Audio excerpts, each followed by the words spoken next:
Hello friends, அடுப்பாங்கரை நம்ம வீட்டு சமையலில் இன்றைக்கி வாழைக்காய் பொரியல் எப்படி செய்யலான்னு பார்க்கலாம். அதுக்கு நான் 2 வாழைக்காய் எடுத்துருக்கேன். இந்த அளவுக்கு இந்த சைஸை கட் பண்ணி ஒரு கடாயில் தண்ணி ஊற்றிட்டு உப்பு சேர்த்து வாழைக்காய் கட் பண்ணி வச்சதையும் சேர்த்து மஞ்சள்தூள் சேர்த்து இந்த அளவுக்கு வேக வச்சு எடுத்துக்கலாம். வேக வச்சு எடுத்ததுக்கப்புறம் இன்னொரு கடாயில் நல்லா ஆயில் சேர்த்துட்டு 1 ஸ்பூன் உளுத்தம்பருப்பு, 1/2 ஸ்பூன் கடுகு சேர்த்து நல்லா பொரிஞ்ச உடனே தட்டி வச்சுருக்கிற ஒரு 4-5 பூண்டு பல் அதையும் சேர்த்துட்டு ஒரு கொத்து கருவேப்பிலை சேர்த்து நல்லா வதக்கி விட்டுட்டு நம்ம வேக வச்சுருக்கிற வாழைக்காவை சேர்த்துக்கலாம்.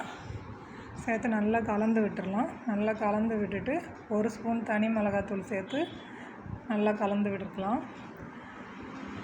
கலந்து விட்டதுக்கப்புறம் கொஞ்சமாக தேங்காய் துருவல் சேர்த்துக்கோங்க. பொரியல்னால தேங்காய் துருவல் சேர்த்தா நல்லாயிருக்கும்.